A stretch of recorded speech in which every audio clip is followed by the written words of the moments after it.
Well, for those of you that were with us a moment ago, that was certainly weird, but it's good to have you back. It's DawgNation Daily, the daily podcast for Georgia Bulldogs fans, presented today by Merriweather and Tharp. We were nice off and rolling there, had a little bit of a technical issue.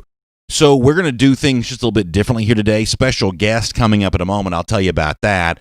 And then we'll do, every now and then we have to do this, we'll do the show out of order to be put back together for a radio podcast later on. I can promise you it's going to be fun. A lot on quarterbacks. Some fun stuff on Georgia, Florida that I was just kind of getting into when we had the technical issue a moment ago. Hopefully that's all cleared up, squared away. We just kind of reboot the system. It's like the old, for those of you who are my age, you just pull the Nintendo game cartridge out, you blow on it and you put it back in. Sometimes that works, the magic that we need for it to do.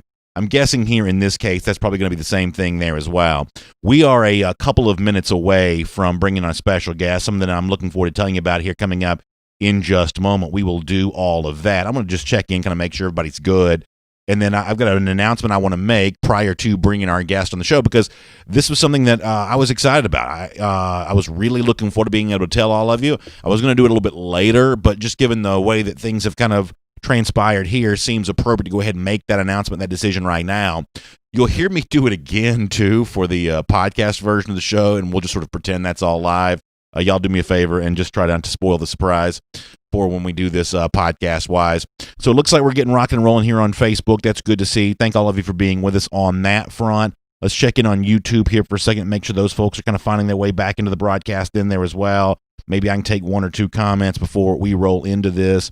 Over here on the YouTube side of things, looks like they're going to be doing pretty good here, too. Fun day around DawgNation. Cover 4 Live tonight, presented by Georgia Farm Bureau. That's going to be a lot of good. A lot of folks checking back in here on the YouTube side of things. Brandon Howell, thanks so much. Heath Hatcher, appreciate you being here there as well. Let's check on Facebook one more time, too. I would know Sheldon says, what happened? Listen, sometimes you just sort of have to roll with the punches. We're going to do that. All right, so before we bring on special guests, let me make a big announcement here real quick. I'm really, really excited about this. So for quite some time, something I've been really wanting to do was to bring on a particular person, one of my dream wishes as a co-host with us on the DawgNation postgame show, presented this year by the UGA Bookstore. Going to be live again at the UGA Bookstore. That's been a big dream of mine for a while. There was one person in particular, if I could work with each and every Saturday, I would love to do. And sometimes just given the constraints of a normal year, that can be hard to make schedules line up, things like that. But through the kind of, video teleconference technology that exists now and the kind of new world that we live in, some of this stuff is just made a little bit easier. And so the stars kind of aligned, everything kind of lined up perfectly. So this year, the DawgNation postgame show presented by the UGA Bookstore, it's going to be me, special co-host this season, former Georgia wide receiver Terrence Edwards. Terrence is a guy that you've heard here on DawgNation Daily a bunch over the years. His insight's always terrific. He always has great perspective on the recruiting part of this, because he himself was a former top recruit. He's worked with a lot of top recruits. He's a former Dog that obviously has great, respect, love, and admiration for his alma mater, and just a really sharp football mind there as well. We talk wide receivers with Terrence a lot, but truth is Terrence is plugged in really well and closely to all the positions that are out there, and he just does a great job with all of that. And I've always said, if you could work with a guy like that on a post-game show, if you could be getting post-game analysis from a guy like Terrence Edwards, you've really done yourself something good. And so that's happened. We've been able to make this arrangement, come to this agreement. And so this year, DawgNation postgame show presented by the UGA Bookstore, Terrence Edwards will be the co-host with me for that, appearing with us for every game this upcoming season. And I cannot wait to be able to do that. In fact, Terrence is going to join us here on DawgNation Daily, presented by Merriweather and Tharp today. Is Terrence ready to go? All right, so Terrence is ready to go. So we'll celebrate with him the fact that he's going to be a part of the DawgNation team this football season, and we'll talk to him about everything going on with UGA quarterbacks and really everything else around the Georgia program. Let's do that right now. Good to have you with us here on DawgNation Daily, presented by Merriweather and Tharp.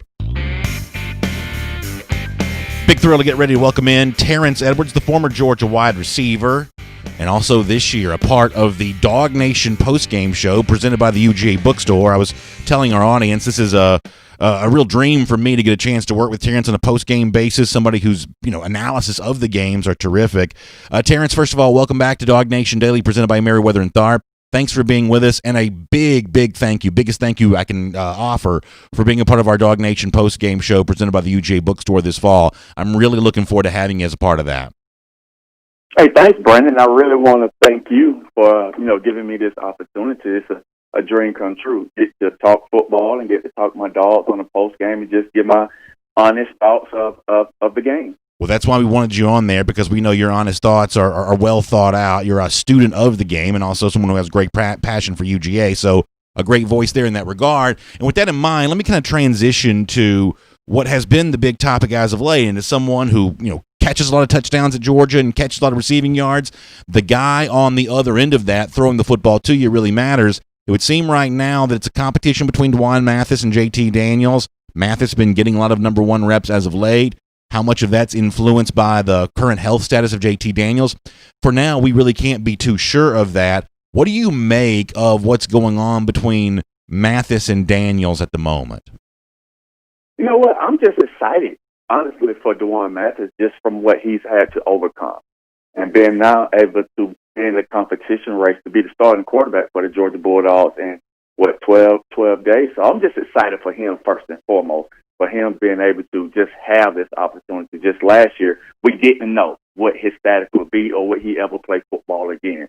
So win, lose, or draw, it's a win for him overall. But this quarterback competition it's exciting. It's exciting to see. On one hand, JT Daniels is a guy who's played football, who's played in the Pac-10, who knows college football, and DeJuan Daniels brings a different element to the game. It's something I think the game has kind of went to, is a guy who can use his legs to make plays, let alone his arm. Yeah, I think that's a really good point. And, what you're bringing up is something we've also talked about with Mathis for quite some time now, which is that you can't deny. And listen, I think for the most part, Georgia fans just want there to be a good quarterback. No matter which guy it is, UGA fans are happy to root for him. But in addition to that, you can't deny the story for Mathis is really kind of amazing. This is a guy whose football future was in doubt. Unfortunately, at one point in time, maybe, just his ability to live a healthy life may have been at least a little bit in doubt as he was dealing with the brain injury. And now he's overcome that to the point where he is a viable candidate to be the starting quarterback for the Georgia Bulldogs here. It is the kind of feel-good story that doesn't come around very much. And so from that standpoint, there probably, I think on the part of a lot of Georgia fans, is a little bit of an extra rooting interest here, because you just can't deny how much the young man's been through and how much he's just kept, at least the best that I can tell, a terrific attitude through the entire process. Exactly. I mean, a lot of people will have just given up just because of you don't know, the unknown. If I take another hit, can it just be catastrophic? So you just don't know. So I give the young man just a boatload of credit, just sticking in there. And I give the Georgia Bulldogs as a whole, and that's the fan base and the coaching staff, the medical team, I just give them a big kudos for saving this young man's life, first and foremost, and then just sticking in there with it.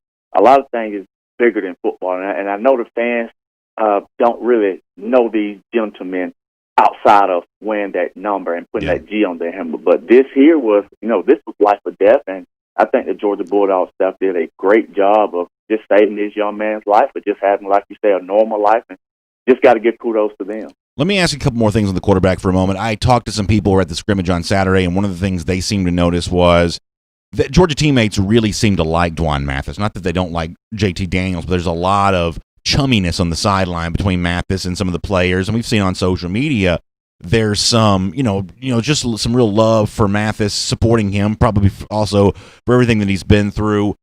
As someone who was a great receiver and has worked with very good quarterbacks, how important is it for that quarterback, whether it be Mathis or Daniels, and Daniels is obviously coming in a little after Mathis has already been in the program, how important is it for that guy to not just be good on the field, but develop that connection with his teammates as well and forming a bond, something close to a friendship, a true relationship? How important is that for a quarterback? It's very important. You just don't understand is the importance of how the quarterback controls the whole game. If the team likes you and genuinely care for you, they'll go the extra mile for you. If they don't really care for you, you're a selfish guy, or it's not about the team, you won't see the guys play hard for you. So I just think those guys is going to play hard for him just because he seems like a really good person, and what he's been through with this tragic accident with his brain. So I think those guys are just genuine happy that he's back on the team and he's able to contribute. And players know, they feel that he can help them win, and that's another thing. They have seen him throughout the scout team last year. Once He was able to do scout team work, Yeah. and he gave us a glimpse in the G-Day game last year with his athleticism. So they feel like this guy can help them win, and plus he's a teammate and they care about it. Let me ask you one more thing on this, and I want to talk about something else here while we still have some time with you. You mentioned a moment ago that Mathis' athleticism may give him an opportunity to really provide a spark for Georgia. I think most people would say that's probably true. If you're looking for the same kind of spark from JT Daniels, or at least a potential for a spark, I think most people would point to the experience that he has. He did start for a year at USC. That's not an easy thing to do. He was a very highly rated quarterback coming out of high school. That kind of puts him in a rarefied air. In this competition, or if potentially Daniels on the field, how much do you think the experience that he's gained at USC provides him an opportunity, helps him be the kind of quarterback that Georgia could potentially need him to be? It's big. It's big. I mean, unfortunately, Mathis doesn't have any college experience. The only experience he's had so far is the G-Day game last year. So Daniels comes in and understands what a college game day is like. What is going to be his mentality going in? What is his game day prep like? What is his routine? So JT has all those things. He's done it. Right now, DeJuan Mathis don't have that yet. He doesn't know what it's going to be like. And this year, you're not going to have 93,000 in the stadium, but he's not. He doesn't know what that pressure like to lead a 2-minute drive with fans in the stands and on television.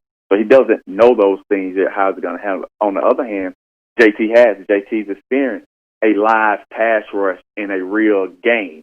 So that experience, in my opinion, gives him the edge if he's cleared. But we don't know what his status is right now, and only thing Dwayne can do is just go in and rely on his preparation and the coaching, just to go out there and just do what he's been doing this whole time, his whole life, is just to play quarterback and play football. So you've told us before that you make a point to make sure that you like all the Georgia players, but we have to acknowledge that you know Jermaine Burton really well. There is a ton of buzz with the freshman receiver at the moment. Some of that coming off Saturday's scrimmage, where a lot of folks were there and said, this is a guy that's getting a lot of run, with that kind of first-team offense. He makes a dazzling catch during the scrimmage. What can you tell us about the way in which that Burton could be a part of this offense for Georgia this year? And, do you get a sense for how this freshman year is unfolding, early stages, of course, but how this freshman year is unfolding for him right now? I talked to him after the scrimmage, and he did tell me he had a nice scrimmage. And one thing I like that he's been getting 1s and 2s reps, so that means he's been going against Georgia's top 3 corners. That's Stokes and Daniels and Campbell. So he's going against, in my opinion, the top 3 corners in the league as a tandem. So he's getting that work every day. Now, once he get into the game, I don't think there's a better top 3 corners in the league. So he won't be intimidated going against any other corners. And he's just a guy that's a flat-out baller. I'm just going to say, not because I trained him since he was in the 7th grade. He has it. He has it. Just like I told you, George had it last year.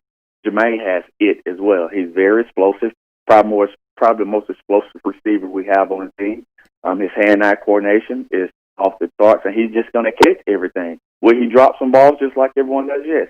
But he's going to be a guy that routinely makes those tough catches and those tough moments. And he still will have his freshman wall moments, but he will gain that experience. And I think he will have an impact because we have to have someone opposite of George to take some of the pressure off of him.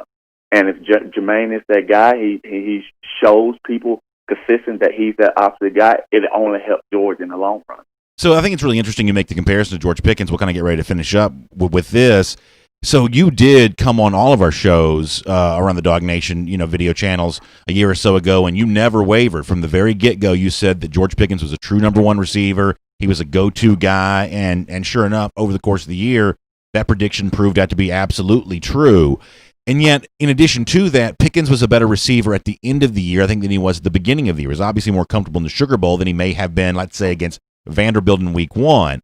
So now it's Burton's turn to go through this freshman season, and Justin Robinson as well, and Marcus Rosemy-Jacksaint, and the other receivers that are kind of part of this. What is it about those early games as a freshman receiver that makes it challenging? Pickens, as I said before, grew over the course of the year. Some of Georgia's receivers in the freshman spot this year will also be called upon to be contributors, but at the beginning of the year, they're going to face a steep learning curve.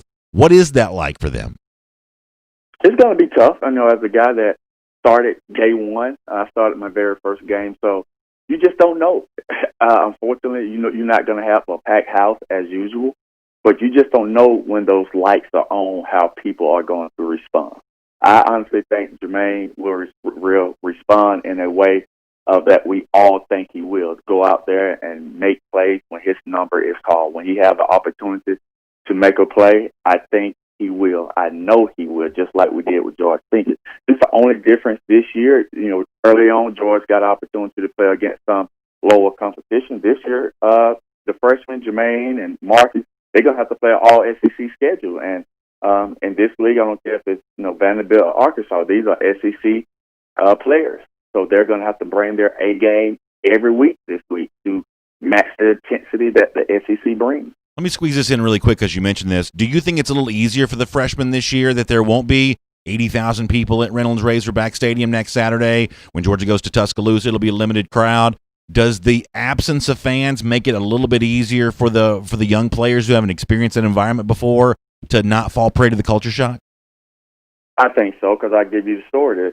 The year we went to Tennessee, we won the hobnail boot. I could tell you when Travis Henry, I just wanted Travis Henry, broke off of that screen for 60 yards and went into the end zone. But they thought the game-winning drive, I could not hear myself talking to the person next to me. Wow. I could not hear. So that is just the difference that they're going to make, that the communication is going to be better because you don't have 90,000, 100,000 people in the stands.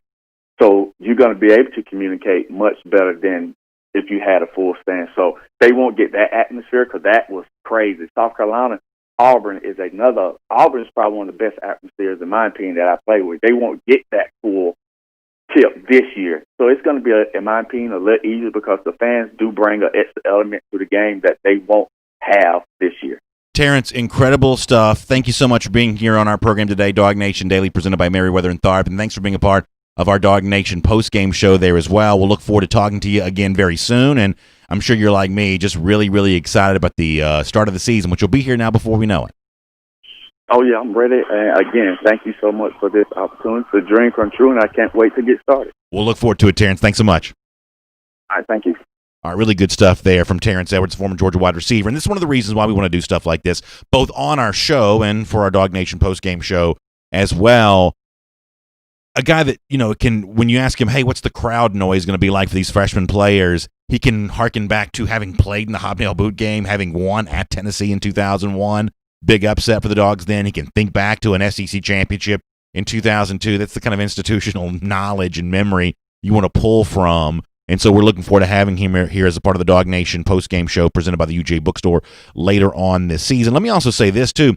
I know Nolan Smith was asked yesterday about the impact of crowd noise and kind of what the expectations are. Kirby Smart has obviously said that he thinks these teams will find a way to do something. I did see where Scott Strickland, the Florida athletic director, showed a photo yesterday. It was like a video, actually, of the swamp and the dumpster fire had been put out. So if you're concerned about that, I guess that's no longer an issue. But they were kind of, showing what the crowd noise is going to sound like. And, they're obviously going to pump some of this kind of stuff in. I understand the NFL level right now, it's only 70 decibels, which is not loud enough to, I think, no one who's a part of that would say it was loud enough to actually be considered loud. Rock concerts, 100 decibels, things like that. We're far below that. So it is going to be a little bit of a different atmosphere, but the 20,000 fans or so, or I'm just kind of rounding off the numbers here, the ones that are, kind of a part of the in-stadium atmosphere, as Josh Brooks, one of the guys who helps kind of run some of the stuff for Sanford Stadium, has said, that he's seen 20,000 people at lower levels of college football actually make a good bit of noise. So the actual fans in the stands may actually be able to make more noise than you might think. The artificial noise, probably not too much of a factor if I had to guess, and probably the kind of thing that some people kind of find a little bit annoying, sort of like lip-syncing at a rock concert or something along those lines. People like the real, natural, the genuine thing. But we're going to have some of the artificial stuff here this year, and a guy who's played in big-time environments expects for the freshmen who are playing in that, Terrence Edwards, you heard him say this a moment ago, that he thinks they'll be less impacted by all of that, which is certainly an interesting thought to consider. All right, with that said, we'll welcome into DawgNation Daily presented by Merriweather and Tharp. For those of you who are just joining us, let me kind of explain what happened. We were off and running. We were doing great. We were a couple minutes late today, but for the most part, kind of doing really well. Diving right into the show. And lo and behold, we got a little gremlin in the machine, like right there from the beginning. So we kind of rebooted, refreshed, and we're kind of starting things over again.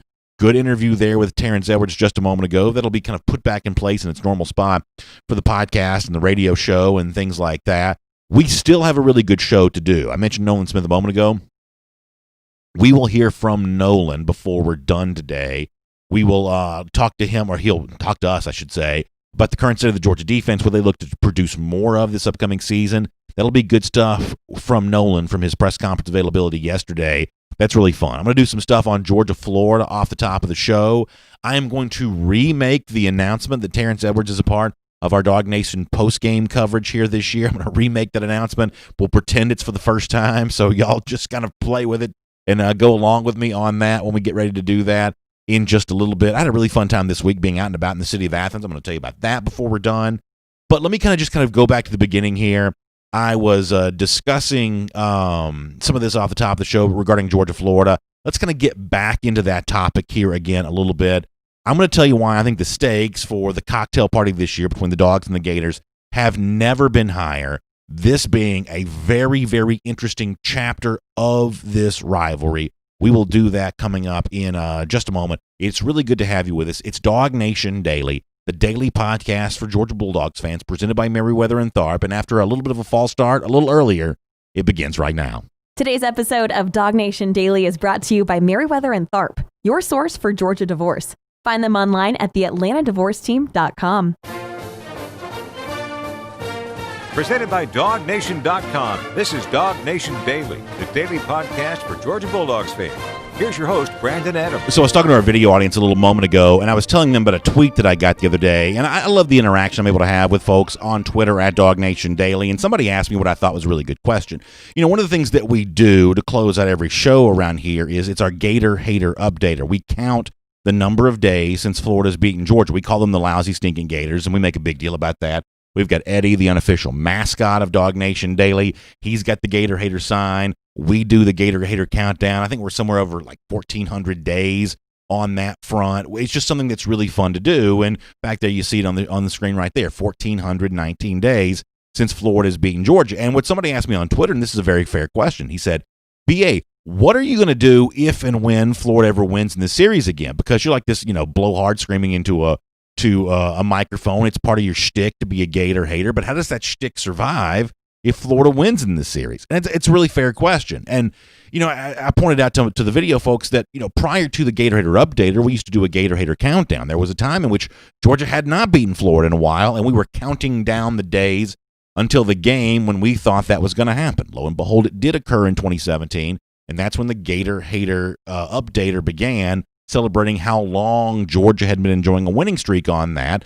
But it's fair to say that at some point in time, it's at least a possibility that Florida might win in this series again. And the reason why I think that's an important question is because I think it reminds us of something that I love about college football, even for someone like me who's, as said before, a little bit of a hot take guy. I like screaming into a microphone. There is something at stake for the things that I say. And for the Florida fans who tune in, and some of them do, for the Florida fans who tune in, I'll acknowledge that if and when Florida beats Georgia, it is not going to be fun for me. I don't want to come to work that Monday. I'm going to have to. I'll take my medicine because, I can't imagine not. But, 10 years from now, 20 years from now, 40 years from now, whenever it is that Florida finally beats Georgia again, I'll have to come, walking in on my cane and, old wrinkly face.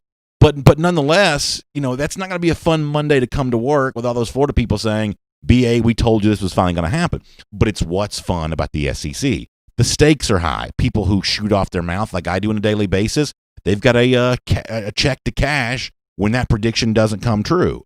And that's also true for the coaches and players who play in this series as well. I would dare say as you head towards the cocktail party this year, a little bit different than normal. There's not going to be any fans in the early, fewer fans in the stands. A little bit different kind of environment surrounding the world's largest outdoor cocktail party. But in terms of what we're going to see on the field, the players who play, especially for the coaches who coach, I don't think the stakes have ever been higher. And this is a point that I've kind of made a couple of times, I would say, throughout the offseason, but leaders are repeaters. And this is a phrase worth repeating, that the dominant narrative that exists for both these coaches, for Kirby Smart, for Dan Mullen, one way or another, that narrative cannot survive this upcoming game. The loser of this game is going to have something about his reputation, something about his image, his aura, something about that is going to be tarnished by losing this game. If it's Kirby Smart, it's maybe only diminished a bit because he has had a long winning streak here, and he's done a good bit of work over the last few years. If it's Dan Mullen, on the other hand, though, if he loses this game, the number one argument that people have made about Mullen, I don't see how you ever make that argument again. And for Florida fans who have based their hope on getting back to glory on this particular aspect of Mullen, frankly, I'm not quite sure how you ever conjure up that discussion again if Mullen loses to Georgia this year. It's why I believe the stakes are so high. Let me explain this a little bit further. What is the dominant narrative around Dan Mullen? Oh, he's a brilliant coach. No one is better. Play card in hand, on the sideline, getting more out of less sometimes with his talent. That was what was thought of him at Mississippi State. Now as a coach at Florida, maybe the best play caller in all of college football. Go back to last season for a moment. That's certainly what Reese Davis, the ESPN College Game Day host, said about Dan Mullen. Let me play you some audio that backs that up. But I'm sure that there are play callers in the country who are Dan Mullen's equal, but I'll take him up against anybody. I think there's no one that is clearly better. He has a great sense of timing, whether it's a trick play or setting up a play and so forth, and it's benefited the Gators greatly a couple of times when they couldn't block the opposing offensive or defensive front, especially in that Auburn game.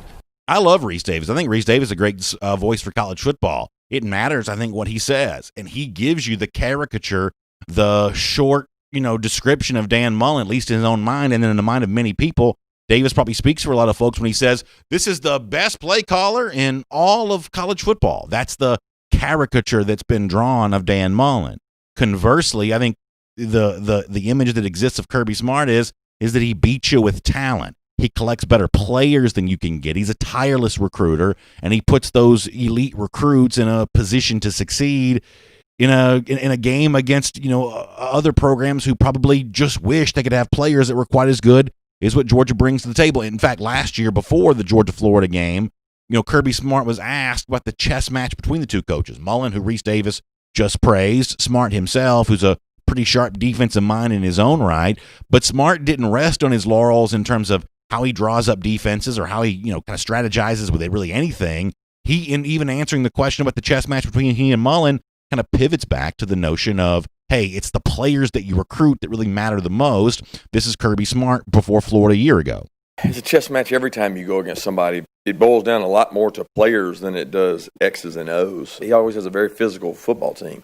They believe and they have a commitment to the run game. They always seem like they have downhill, low center of gravity backs, very similar to what he has now. He had at Mississippi State, big physical offensive line.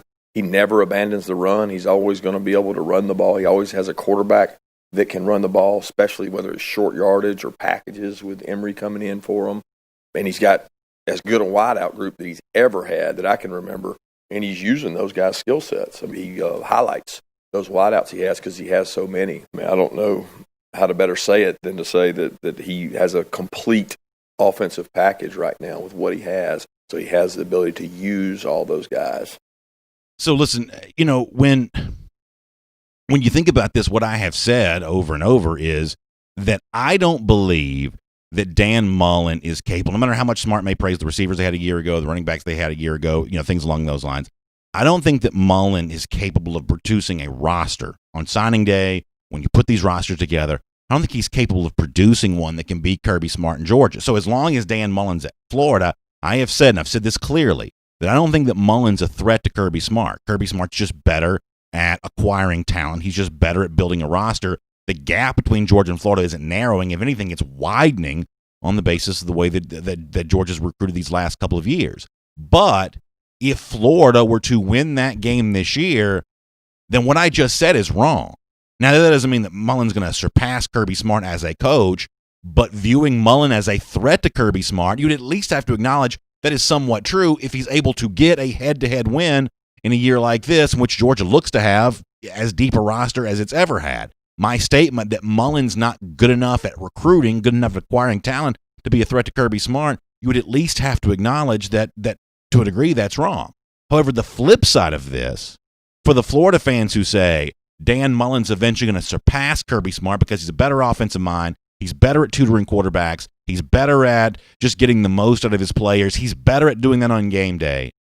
If in this particular year, when he's got returning starting quarterback, when players are coming back to play in the same system again, when he's gotten 5-star transfer like Lorenzo Lingard at running back, 5-star transfer like Justin Short at wide receiver, when he's got all that at his disposal, if the offense that he puts together this year isn't good enough to beat Georgia, then if you're a Florida fan, I think you have to legitimately ask the question of, if you couldn't do it this year when you seem to have so much going for you, and Georgia by comparison to some people may not have a lot going for it, then when is that ever going to come true? The narrative that exists around Dan Mullen, I don't see how it survives a loss to Georgia this season. To kind of further cement that even more, I thought Bill Connelly from ESPN.com had a pretty interesting blurb about Georgia when it involves how it stacks up in the SEC East. And the big question that remains about the Dogs regarding its offense. Connelly gave us some of his numbers.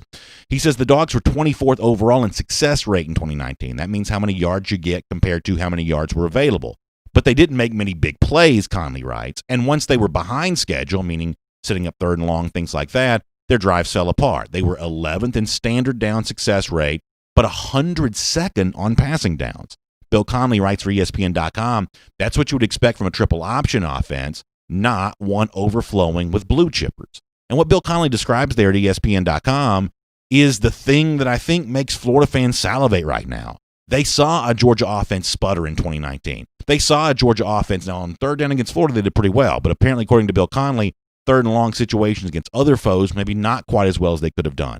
Florida fans say, that's the Achilles heel for Georgia. That's the vulnerability that gives my team a chance to sneak in there, finally beat Georgia, overtake the Dogs in the SEC East, and truly put Florida back on a national perch and prove that Dan Mullen really is one of the best coaches in college football. And you know what?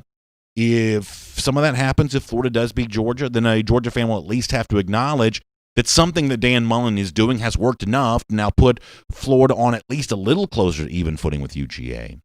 But on the flip side of that, if after all that was said about Georgia's offense in 2019, Bill Connelly doing a pretty good job of describing that there, after all that was said then, if somehow Todd Monken figures it out, if somehow between the competition between Dwan Mathis and JT Daniels, if a winning quarterback emerges from that competition, if Georgia still leans on James Cook, if Georgia still leans on Zamir White and the running game that's made this program famous, if they find something from George Pickens in year 2, Jermaine Burton as a freshman, other receivers who are part of this, if all of a sudden in the midst of what's supposed to be a rebuilding year for the Georgia offense after some tough questions were asked a year ago, if that offense is better than Florida's, if that offense is good enough to beat Florida again, then I don't know how you sell the Dan Mullen package to Florida fans even more.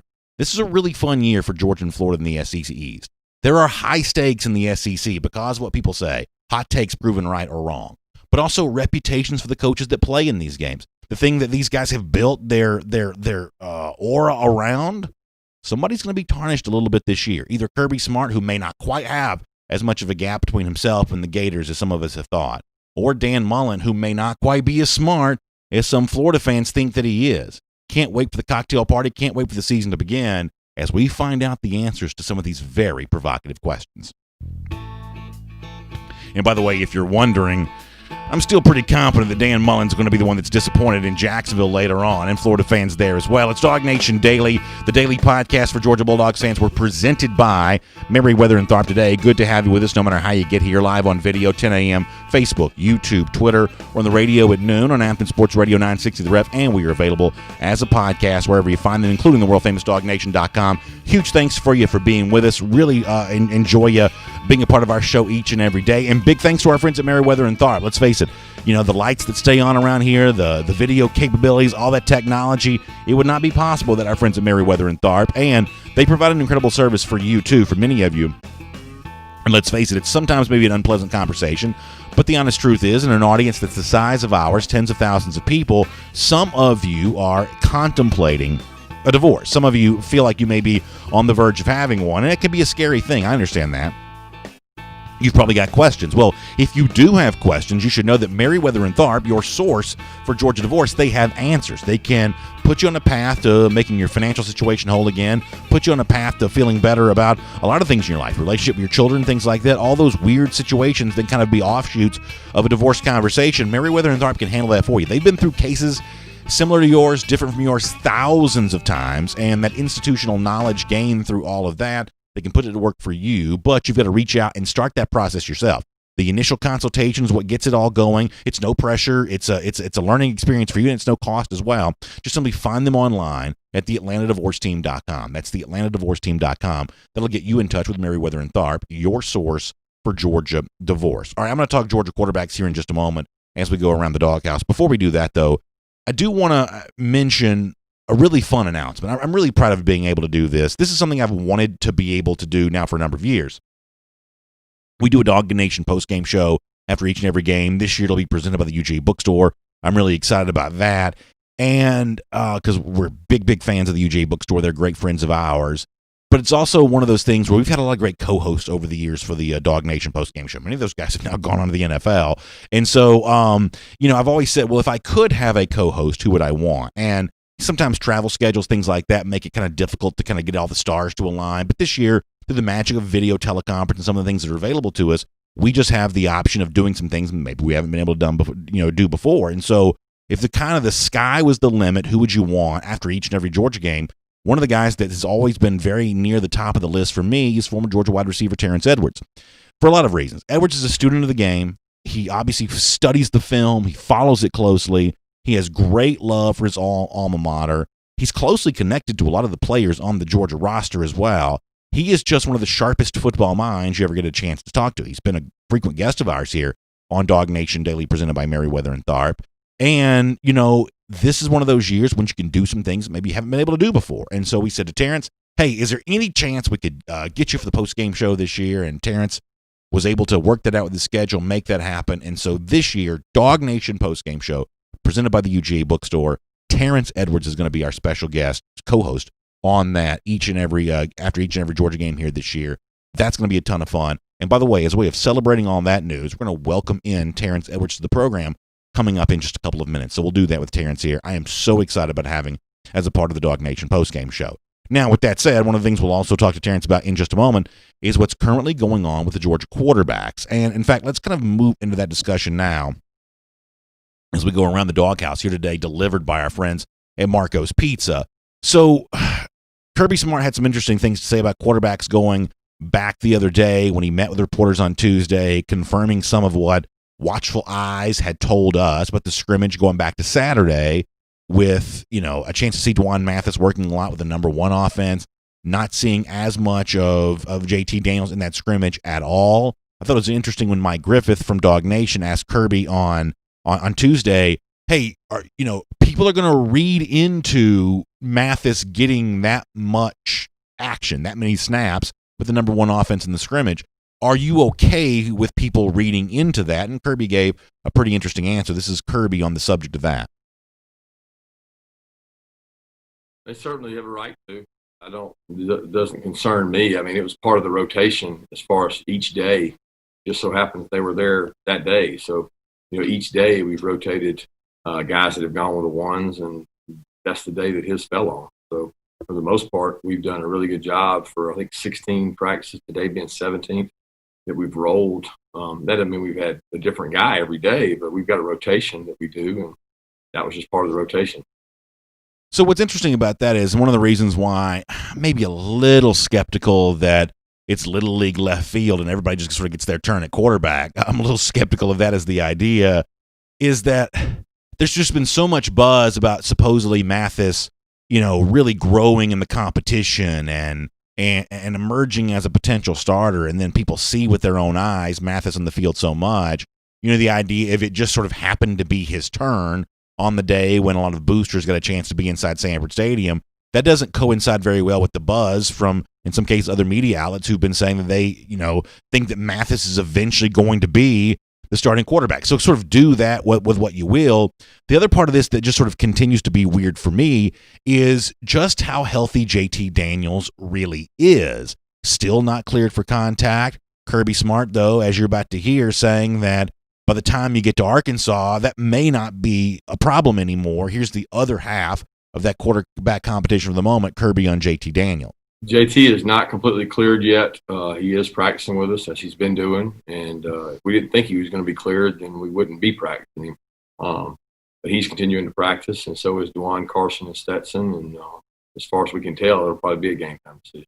So I told you last week that I'm now a lot more probably comfortable with and maybe expecting the possibility of both of these quarterbacks playing against Arkansas. That's one thing at one point in time I probably didn't think would happen as much. And when I thought the competition was Jamie Newman or JT Daniels before I came to believe that Mathis was a possible winner of this quarterback competition, I probably would have only wanted one of the Georgia quarterbacks to play, right? I'm just kind of an old school guy that way. I like the idea of deciding who your quarterback is and letting him go out there and have his chance to go out there and win that game. Now, just given the fact that we're this late in the process and the fact that things are still this unsettled, I think the possibility of both these quarterbacks playing and my comfort with the idea that both these quarterbacks would play is just a lot higher. Because the one thing, and we're going to do more of this with Terrence Edwards when he joins us in just a moment, the one thing that you acknowledge is that Mathis has something that Daniels doesn't have.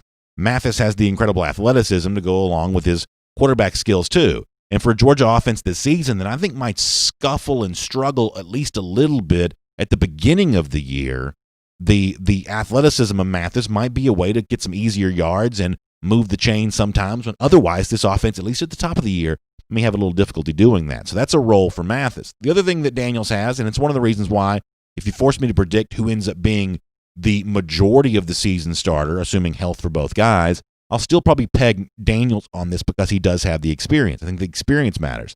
When you need to make big throws, late in the game, when defenses are trying to confuse you, the experience that Daniels had playing at USC, that probably matters a little bit there too. So I see a role, I think, at the beginning of the year, probably for both these guys, assuming that Daniels is healthy enough to play. Here's what I hope, and this is probably going to fall on deaf ears, but I hope it nonetheless. I hope that Georgia fans won't make too much of individual plays in these games. Those are still relatively small sample sizes compared to the preponderance of evidence that Kirby Smart sees during practice. So I hope that people won't make too much of one really big throw or maybe one slightly errant throw. I hope we don't make too big of a deal about that, those of us who are fans and ultimately want the best for Georgia.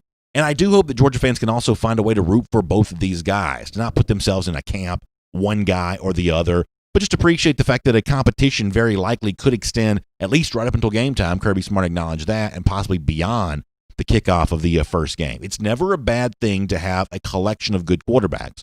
Georgia seems to have a pretty good collection right now, and it's simply about making the decision about who gives the best chance to win. And Georgia may indeed need, Kirby Smart himself may indeed need some of the data points from actual live game action to make that decision here in 2020. It's Around the Doghouse. It's delivered today by our friends at Marco's Pizza. It's football tonight. You're heading towards a weekend. Marco's Pizza, great choice for that. It's America's most beloved pizza. It's real pizza made the Italian way. One of the things I've always loved getting to know about Marco's Pizza is the great care they take to make sure every ingredient is just perfect and everything tastes exactly the way that it's supposed to. True, authentic Italian pizza. That's what our friends at Marco's Pizza provide. They deliver around the doghouse, and who knows, they may be even delivering some dinner to the Adams household tonight as we get settled in. It's a busy sports weekend. U.S. Open, golf, NBA, NHL playoffs return tonight after I think being off last night. Football starting tonight, really kind of heading through the weekend. So Marco's Pizza, a great choice on all of that. They deliver around the doghouse to you here on DawgNation Daily, presented by Merriweather and Tharp today. All right, before we are done, a little bit more on the Georgia defense. Some very interesting comments yesterday from Georgia rising sophomore linebacker Nolan Smith. We'll talk about that. But for now, for some more thoughts on the quarterback situation, for everything going on with UGA, it is the co-host of our DawgNation postgame show, presented by the UGA bookstore. Let's talk to Terrence Edwards. And on video. All right, we're going to do more of our regular show here in just a moment. So just going to give you an idea of kind of where things are. So we got off to a start, had a little bit of a technical thing, already recorded the interview with Terrence Edwards. So for those of you who are just joining us, they were hoping to hear Terrence as I kind of set all that up. We actually did the interview with Terrence a few minutes ago. So when the Facebook show is done, you can go back and watch it from the beginning. I think on YouTube, you can actually rewind back to the beginning. Not that I want you to stop listening right now, but if you want to go back to near the beginning of the broadcast and just hear Terrence Edwards, I think you can actually rewind the live broadcast on YouTube. That's just sort of a technical capability that platform provides. We do have more show for you coming up here, though. We're going to get into some of the SEC stuff that's been going on. As I said before, we're going to talk about Nolan Smith here a little bit. I had a really fun experience this week that I'm going to look forward to telling people about here, too. So a lot going on with a bunch of different stuff there on that front. So we'll do that. Your comments before we're done here today there as well. It is just a very, very busy time here around Dog Nation, and a great time to have all of you with us. So a few more minutes of regular content for us. Comments before we're done. So a lot still on the docket here today. So without further ado, let's roll back into the rest of the broadcast. Let's take a look around the rest of the league. This is SEC Through. So really good stuff from Terrence Edwards. Looking forward to having him as part of the Dog Nation post-game show this year. And boy, huge thanks to all of you for being here on DawgNation Daily, presented by Merriweather and Tharp. Let me also give another quick shout-out, too, before we roll into our SEC Through here for a moment. We had an incredible time this week. Had a chance to be in the Classic City again with our friends at Creature Comforts Brewing. We were there with them enjoying a little Classic City lager at their snow tire facility right there in downtown Athens. You want to talk about hospitality? I don't know that I've ever had the red carpet rolled out, not because I'm something special, just because this is what Creature Comforts Brewing is just famous for doing. Connor Riley was there with me. I think he would attest to the same thing. Just an incredible time hearing the story, and we're going to tell you more about this coming up in the days to come. I had a chance to talk to Chris Herron, who is the CEO of Creature Comforts and one of the guys that helped supply Classic City Lager to us. It was so much fun hearing more about their origin story, kind of how Creature Comforts came to be. The role that it plays in downtown Athens is both a destination for people who come into town, but also a great citizen of that town, helping take care of some people with some needs there. Just an incredible story, a big part of the city of Athens, our friends at Creature Comforts. I love Classic City Lager. It was fun to enjoy some Classic City Lager in the Classic City this week. In fact, I want to do this right now, and hopefully I don't mess up too bad here. I'm going to take my headphones off. Let's see if I can pull the pullover off here for a moment. Stay close enough to the microphone, people can hear me. I'm going to show off my Classic City Lager t-shirt here. They gave me one of these. We've told you about the hashtag Good Cold Beer. That's what Classic City Lager is. It's good cold beer. It's easy drinking beer. It's a fun thing to do on a football weekend, being outdoors. A lot of you love that right now at a time when social distancing still matters. Finding a way to be outside on a back deck or patio, stretched out, spread out with the folks in your neighborhood. No better beer to enjoy with that, kind of in a casual way with your friends. Little Classic City Lager. It's year-round availability, 6 or 12-pack cans. I got some this week from the source right there in Athens, a Classic City original. But whatever retailer you go to around the state of Georgia, the city of Atlanta here, no matter where you might find yourself, Classic City Lager is going to be available there. It's 6-pack or 12-pack cans. You can check out some Classic City Lagers. We had a great time with them this week, and you'll be hearing more about that in the time to come. So I thought it was interesting yesterday as we roll into our SEC through here. Scott Woodward, LSU athletic director, was asked about the comments of Ed Orgeron, and Orgeron's kind of flippant statement that he thinks by now all of the LSU players have had the coronavirus, and he hopes they don't get it again. And I thought that Woodward's way of describing Orgeron is kind of funny here, saying that he thinks that maybe Ed Orgeron's just a little too candid about that he's a candid guy, and in this sense maybe just a little too candid on that. I mean, we said yesterday that ultimately what Orgeron said is probably not that controversial. It's just the way in which he said it that some people probably kind of took a step back towards. There's a lot of sensitivity, obviously, still about this coronavirus topic. Orgeron's one of those guys kind of shoots from the hip. You love that about him. LSU fans certainly do. Non-LSU fans, many of them kind of entertained by it. In this particular case, though, choosing your words just a little bit more carefully, I think, matters. And, as I've said before, it's one of the things about Kirby Smart that I think you ought to like. If you look back over the last few months, a lot of coaches have kind of just sort of stepped into controversial areas. And listen, all of us have beliefs about things that have nothing to do with football. We don't talk politics on the show, but most of you watching or listening have some sort of political belief about something. So there's nothing wrong with having beliefs. But when you invite people to know what your beliefs are on one side or the other, all it does is just invite a distraction. And it in some cases might prevent you from doing the job you need to do. One of the cool things I think about Kirby Smart is that he just doesn't enter that fray. He's never given us any, reason to think one thing or another about what he might believe on any particular subject. He just sort of, does what needs to be done, and he kind of moves on and, goes about and does his job. He doesn't get drawn off sides by every little opportunity, in other words. And frankly, that's what I kind of want from the coach of my favorite team, someone who can kind of keep his eye on the ball, and as Bill Belichick is famous for saying, just do his job. And so listen, ultimately was what Ed Orgeron, said all that big of a deal? It's probably actually not, but is it an unnecessary distraction? It probably is. There may have just been a more careful way to say that, not to keep the cancel culture away, but just to keep from having to answer more questions about something and prevent you from thinking about football and do what you need to do there. So interesting to see Scott Woodward weigh in on that. There's also some weird stuff I won't even get into, but a deleted tweet from an LSU reporter about an insinuation that other SEC teams have had a similar situation befall them. I won't even get into that because that tweet was deleted for whatever reason. Let me just say real quickly, Pac-12 now looks to be following in the footsteps of the Big Ten. At least there's a possibility of that. Heather Dinich had some reporting on this. Some of the other ESPN folks had some reporting on this too, that one of the big hangups there was Oregon, California, which hosts 6 of the 12 Pac-12 schools. They had state restrictions, local restrictions that prevented teams from really practicing. All of a sudden now the Pac-12 has decided to ask for a waiver, not to have to follow, basically an exemption on that, the same way that professional sports teams in California have had. And I'm assuming maybe the Trailblazers had at one point in time as well when their season was still ongoing. And it looks like the elected officials are going to give that to them pretty quickly. Doesn't seem to be a problem. It just seems weird that all of this is happening so quick after there was nothing happening for months and months and months. It's not a great look for the Pac-12. It seems like they're simply only going to do whatever the Big Ten's going to do. Total lack of leadership there. And, for people who want to paint them as just sort of less interested in football and more interested in other things, certainly there's some evidence to support that on the basis of all this played out. I mean, obviously there's the issue with the wildfires and the things like that. And that's no small, issue whatsoever. But the notion that would prevent you from playing football, I'm no scientist or arborist or whatever it is that determines things like that. But it seems like there ought to be a way around that if that's truly what you want to be able to do. And we'll find out in the days ahead how much the Pac-12 really wants to do it. The Big Ten is officially coming back, and it seems, at least according to some, the Pac-12 may follow, and will make that your SEC through.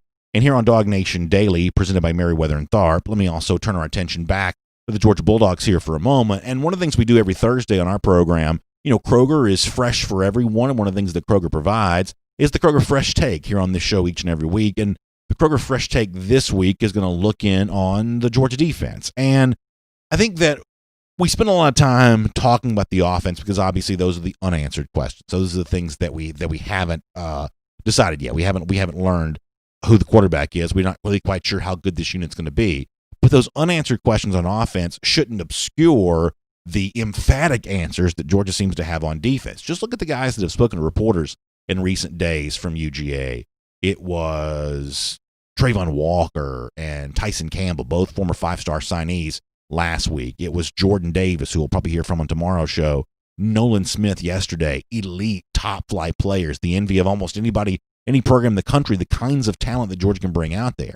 And when Smith, who I believe spoke to UGA reporters for the first time in his Georgia career yesterday, when he was talking about the current state of the defense, one of the things that he openly acknowledged is something that we've talked about a lot around here, the need to not just be stingy, not just limit yards, limit points, but also be impactful as well, doing more in the backfield, tackles for loss, sacks, the so-called havoc plays. Nolan Smith took that topic head on yesterday, saying, yes, that is indeed something that Georgia's looking to do a lot more of here in 2020. That's what Nolan Smith said about that yesterday. I mean, of course, we know that getting sacks were a problem, but during the offseason, we identify problems and try to fix it. And, again, that's up to our coaches and Coach Lanning for them to make the scheme. And I trust them, whatever we have planned for the week, that we get more sacks, or for the year, that we get more sacks, more TFLs. And like they say, we're going to cause a lot of havoc. More sacks, more TFLs, we're going to cause a lot of havoc. If someone like Nolan Smith says that, I have a tendency to want to believe him because Smith is one of the guys that would be a key contributor on that. And one of the things that is, I think, great and very impressive about the Georgia outside linebacking core, the group that Smith's a part of, is it's not just him. He's the nation's former number one recruit, but it's also Azeez Ojulari, who had led this team in sacks a year ago. It's someone like Jermaine Johnson, who in his own right, much like Nolan Smith, could possibly be heading for a breakout season. When Nolan Smith says we do believe we're going to get more of these sacks, tackles for loss, more of these so-called havoc plays this year, as I said before, I have a tendency to believe him on that. And as I've also mentioned on some of our broadcasts, if that does occur, for a Georgia defense that was stingy last year, hard to score on, hard to move the football on, now go beyond just being stingy and now try to start taking things from you, getting plays in the backfield, which in many cases can lead to more turnovers. it's going to be a demoralizing thing for the opposing offenses who have to go up against that. I have jokingly said you may see some guys quit football just on the basis of having to go out there and play against a defense like that. The sky is truly the limit, but for Georgia to be the best that it can be, you've got to have some of what Smith just provided there. I think there's a very good chance that happens. When you play a team like LSU, who's going to produce its own explosive offensive plays, like in the SEC championship a year ago, being able to match that with your own negative plays, your own explosive version of defensive plays, is certainly a recipe for success, and it might be the kind of thing that Georgia's able to provide this year. It's certainly what I expect to happen. That's our Kroger Fresh Take. It's brought to you by Kroger, fresh for everyone. And speaking of our friends at Kroger, don't take the risk. Get your free flu shot with Kroger. 2 more drive-in flu vaccinations coming up for you here during the month of September. The final 2, Wednesday, September 23rd, 2 different locations for that. It's Gwinnett Church, Hamilton Mill in Buford, also Elizabeth Baptist Church in Atlanta. Same time, easy to remember, 10 a.m. to 4 p.m. That's 10 a.m. to 4 p.m. For more information, the free Kroger drive-through flu vaccination events, go to the DawgNation homepage. If you go right there, you can find out more information about that and our friends at Kroger, so you can check that out online at DawgNation.com. All right, fun stuff today. Great to welcome Terrence Edwards to the DawgNation family officially now as a part of our DawgNation post-game show presented by the UGA bookstore. Let me also say this there as well. You know, one of the things that we probably need to get into in even more detail at some point in time are the tailgate restrictions that are in place right now. I'm a little curious, and if you're a Georgia fan, I'd love to kind of hear more from you about this. Those of you who are expecting to be at some games this year, how happy are you with the fact that it sounds like you can kind of congregate around your car a little bit, but obviously the grilling and some of the tents and the things like that are kind of non-existent here this year. You know, I'm curious to find out more about how Georgia fans feel about all that. So if you want to weigh in on that topic, maybe we'll kind of share some of your responses tomorrow here on DawgNation Daily, presented by Merriweather and Tharp. Let me also say this. I talked Gator Hater Updater off the top of the show. We'll finish with it again here as well today. 1,419 days. Thanks for being here. It's DawgNation Daily, presented by Merriweather and Tharp. And on video. Good to have you with us as a part of our R.S. Andrews Cool Down. I tried yesterday to say we got to start doing a little shorter shows. The shows have gotten long, and I know that's not necessarily my intention. Today was not a step in the shorter show direction. I apologize for that. But nonetheless, good stuff all the way around. Brandon Howell are talking in here on the YouTube side about running the ball. Yeah, that's something that Georgia's still going to need to be able to do. Let me also just give a shout out to our friends at R.S. Andrews for making the cool down possible. Air conditioning, heating, plumbing, electric. You can trust R.S. Andrews to do all those things for you. If your water heater goes out, for instance, they can replace it for you the same day. They just show up on time. They do the work that's promised for the price that's promised. It's one of the reasons why it's really fun to do business with our friends at R.S. Andrews. Dari and the whole team over there. By the way, Dari Payroll returns next week for Go With The Flow, presented by R.S. Andrews. That's going to show up here on the DawgNation video channels next week.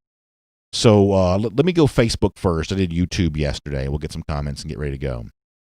Philip Jordan Wells pointing out that we had 2 and on videos today. Yeah, so 2 close, 2 of those here today. Brian K. Whitehead says we like the longer shows. That's good to know, Brian. I appreciate that. Thank you very much. I'm happy to hear that. Matt Talley says we're not tailgating, officer, just drinking a beer or 2, waiting for grandma to show up. Yeah, that's pretty funny.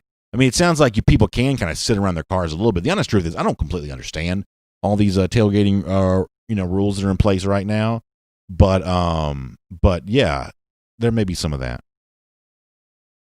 Nick McReynolds says, I'm still confused. Will us, quote, regular people be able to purchase tickets, and if so, when? So as of yet, and I think this was as recently as today, I don't think that donors have been told, regular season ticket holders have been told which games they're getting and which games they're not getting.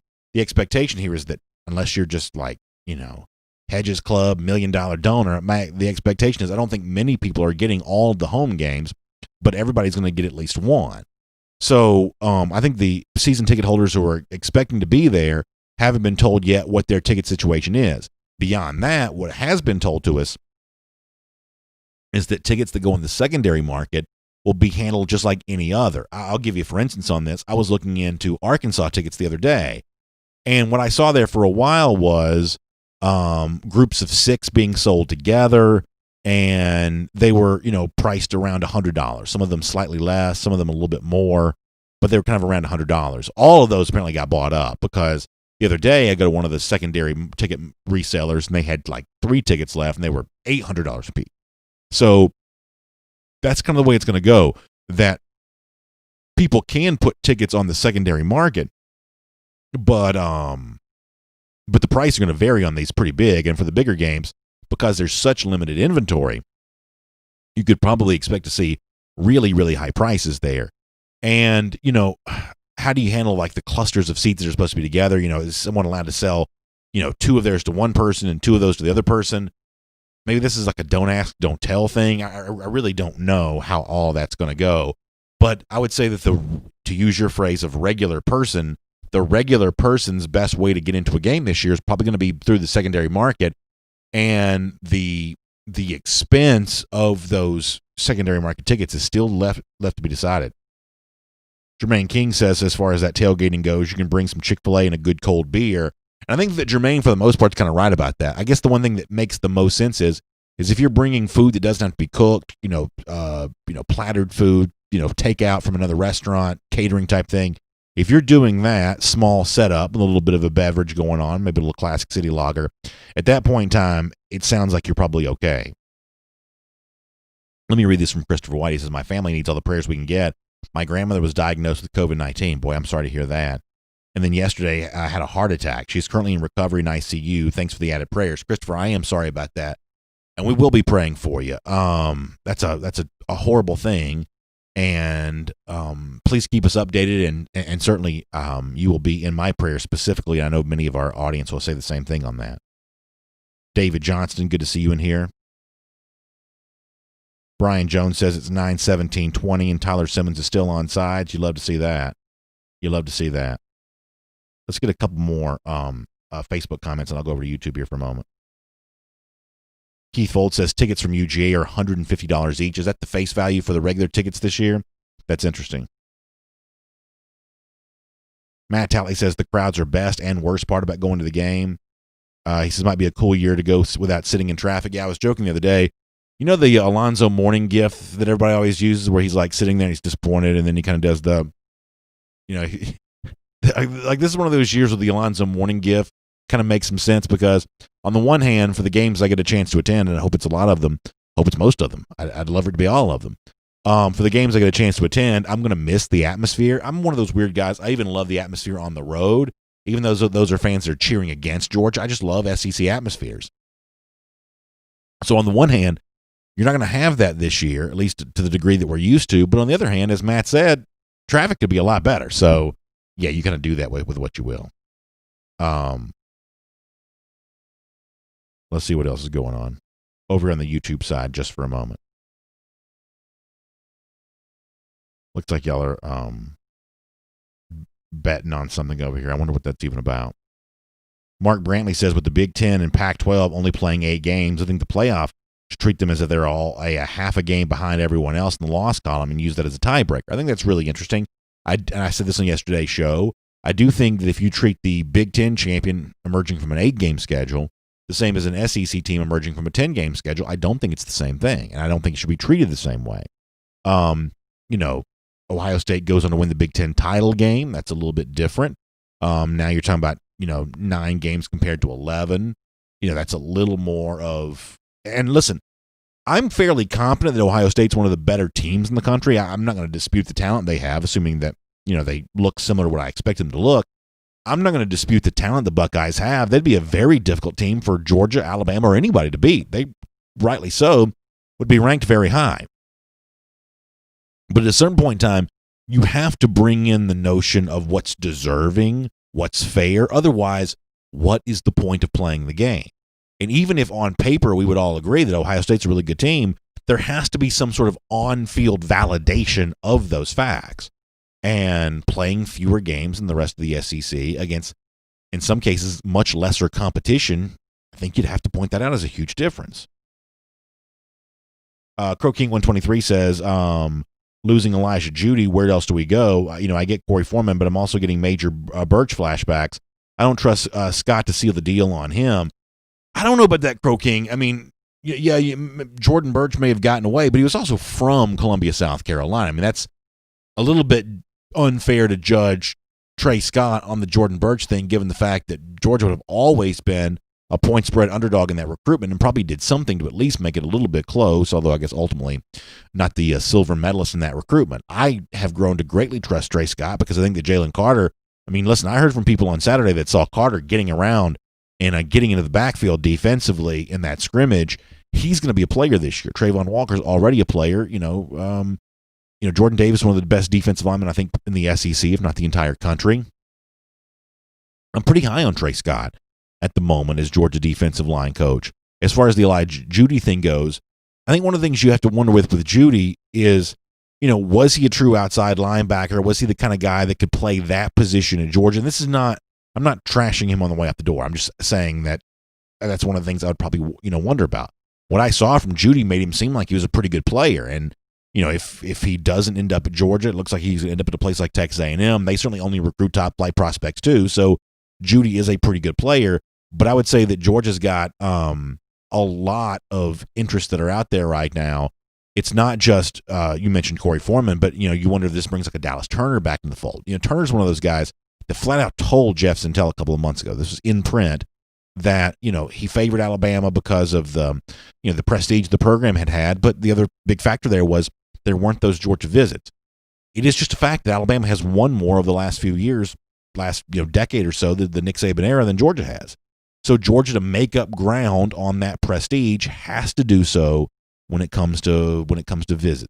That's the way that you've got to get that done.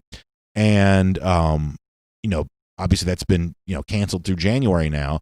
But at a certain point in time, you maybe get back involved with a guy like Turner again. Is it Shamar Turner? Is that also the name from the guy from that has been kind of rumored to maybe be in the mix for Georgia a little bit there too? So there are a couple of names out there that may start popping up a little bit more when it comes to Elijah Jeudy not being around.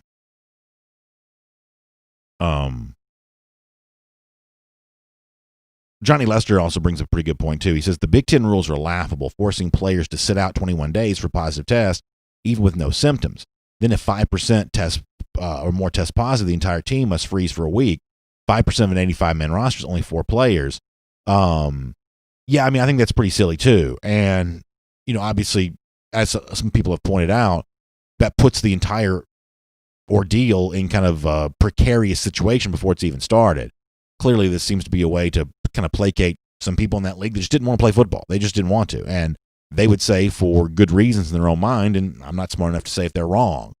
But for a 9-week season or however long it's going to be, that's pretty stringent. And you wonder if that isn't just sort of overdoing things a little bit. I mean, I know they're proud of their antigen testing, but the antigen testing is going to turn up a gazillion false positives, a gazillion. And then obviously after that, they'll do the regular, what's called a PCR test. They'll do the regular PCR test after that, and they should get a more accurate reading. But, talk about just like the logistical paperwork, paper trail nightmare of retesting everyone that tests positive from one of those antigen tests to then have to follow back up to see if the PCR test returns what it's supposed to. I mean, I don't know. I don't know. I guess it's their. I guess that's what they want to do. But obviously, you want to try to keep people happy and healthy, and that's an important thing. Cody Ledoux says Shamar's not going to go to UGA, so Cody Ledoux has weighed in on that topic. I'm just kidding. I'm actually glad Cody did weigh in on that. Over here on Facebook for a moment. Let's see what else is going on. Christopher White on the subject of his wife's chicken pot pie. That's a good meal on a night like this, I'll tell you that. A good meal on a night like this. I love a good hearty meal on a big rainy day. Let's see what else we got. We got to get ready to go after this. Trey Williams pointing out the kind of irony of the fact that, both, I guess, trained by the quarterback coach Quincy Avery. At one point in time, you had Jamie Newman playing, Justin Fields not. They had worked out together a little bit with Quincy Avery during the offseason. And now, as weird as it goes, you have a situation where Justin Fields is playing and now Jamie Newman is not. I didn't mention this in the regular show today because, honestly, I'm not 100% sure I'm right about this, but on the basis of what Albert Breer reported yesterday for he's an NFL reporter. He looked into the NFL Players Association roster, whatever you want to call it, to see which Big Ten players had signed with agents, because the ones that haven't signed with agents that opted out would be a lot easier for them to opt back into the season. Not impossible for someone who's signed with an agent to opt back in, but a lot more difficult because you have to, discuss the benefits they may have gotten from signing with that agent. So he just looked at the list and, some of the guys who did, some of the guys who didn't. But he also kind of announced some of the non-Big Ten players that have signed with an agent that opted out. I did not see Jamie Newman on that list. Now, I'm not saying that Newman's going to not back in. I'm just saying that for those of you who may have wondered how much an agent played into that for Jamie Newman, at least on the basis of what a longtime NFL reporter Albert Breer seemed to be reporting yesterday, it does not look like Newman's name was on the list of guys who had signed with an agent. So there's a chance I'm reading that situation wrong, but I think that's how that went down. Ricky Shane, Roland Roro, thanks for the kind words. Appreciate that. Joel Moody, on the topic of cover 4 tonight. That's right. Georgia Farm Bureau brings it to us this evening. Corey Foreman, Mason Smith, Amarius Mims, Barrett Carter. That's who he wants to talk about. Boy, it'd be fun if we could start talking about Barrett Carter again. I know there's been some online chatter as of late. I don't really know what to make of that right now, but that'd be fun. You talk about one I'd like to will back into existence. If you could get Barrett Carter to start wavering on that Clemson commit, we don't typically think of Clemson having many decommitments, but Corey Foreman was obviously one for this cycle. That'd be fun stuff. Shelton Tucker says vegetable soup is better. I don't really like anything that uses the word vegetable as a really strong descriptor. Anything that can be described using the word vegetable. I'm not saying I won't eat it. I'm saying I'd prefer to eat something different. So in other words, if you gave me some brisket chili on one side or vegetable soup on the other, I can promise you I'm on this side a lot more. Big hearty Brunswick stew, I'm going to be on that side a lot more. Anything that can be described using the word vegetable is a problem for me. Beef stew. Now Matt Rukvina is speaking my language. He also says that Houston's been below the 90 since May. It does seem like it's been a little less hot this summer. That's interesting. A little beef stew sounds great on a rainy day. I'm assuming it's probably raining with Houston so close to the Gulf Coast as well. Joel Moody, thanks for the update on Tiger Woods. Appreciate that. Yeah, I've got this on the screen in front of me here. 1 under through 11 and a tie for 7th. Looks like he is on the screen in front of me. Thank you very much. Or at least one of the screens in our palatial DawgNation World Headquarters studios. Daniel Aldrich says I'm repetitive in my movements. I'm also a little nervous. I have a lot of nervous energy. I kind of bounce around a little bit, do things like that. I'm a little nervous with that kind of stuff. Joel Moody says Bulldog chili in 9 days. That should be good. Barricus Mills says, is Jamie Newman still enrolled in school? Well, as we found out the other day, Justin Fields' name is still on the registry, so I don't know Newman's name being on the registry might mean much of anything. Just to be clear, when I was saying that a moment ago, I wasn't suggesting that Newman might opt back in. My suggestion was for the people who wondered what role an agent might have played in his original decision to opt out, at least on the basis of some reporting, maybe it wasn't that big of a factor because it doesn't appear that he signed with one. Philip Jordan Wells says in 2020 you can't consider a guy like Barrett Carter a total goner, and you may be right about that. Mark Goodman says eat healthy, BA. I try to, man. I really do. I'm one of those guys that kind of goes in stages. In fact, this would be a very cruel thing to do, so please don't ever do this. I don't have enough self-esteem to be able to tolerate this. But if you took a picture of me sitting, a screenshot at this desk over the course of a year, it's amazing. My face gets a little smaller, gets a little bigger, gets a little smaller, gets a little bigger. It's one of those things that go, whoa, and then kind of back in again. You'll see me kind of toting a lot of different weights over the course of a year. I kind of go into a period of time where I'm doing okay with the eating healthy, and then once I get off track, I have a tendency to kind of veer out of control, a little bit like Darth Vader at the end of episode 4. I'm just sort of spiraling out of control at that point in time. So listen, we all have our crosses to bear. I guess that's mine. Let me go to YouTube for 1 second, then we've got to go. Let's see what else. Frank Patterson says, when Bama gets beat by us and Auburn at home, watch how quick the media turn on Saban and call him old. Lost his touch. Boy, I wouldn't mind seeing that. Wouldn't mind seeing that at all. Anything else on YouTube other than Cody Ledoux? Thanks for the kind words. I really appreciate that. You're always a fun commenter. Thank you very much. ABC Chiropractic says, how about some tomato soup and grilled cheese?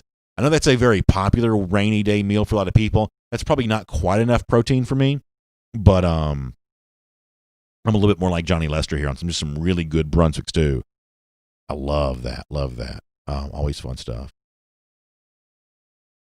Frank Patterson says, great audible with the tech difficulties. Yeah, that's a little tough. It's one of those things where, as a influential member of the Coastal Elite broadcast media, one of the things I try to do is that when a technical difficulty arises, I try to decipher in my head, is this just on my end or is this on everyone's end? Because sometimes the technical difficulty might only exist in the studio, and the broadcast professional has to move on as if it's not actually occurring.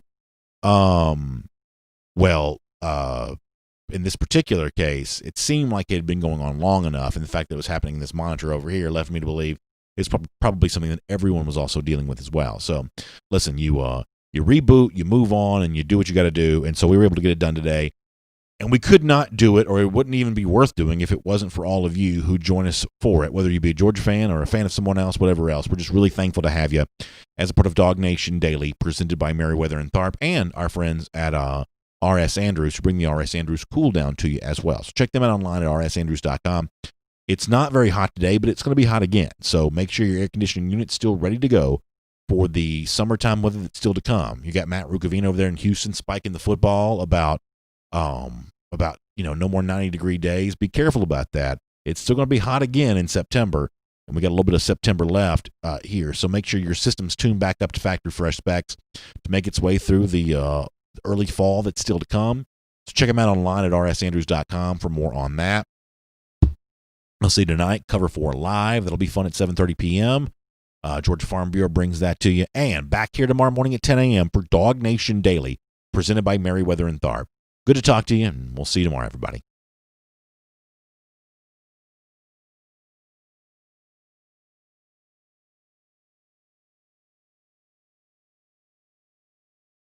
For more DawgNation videos, check out youtube.com/DawgNation.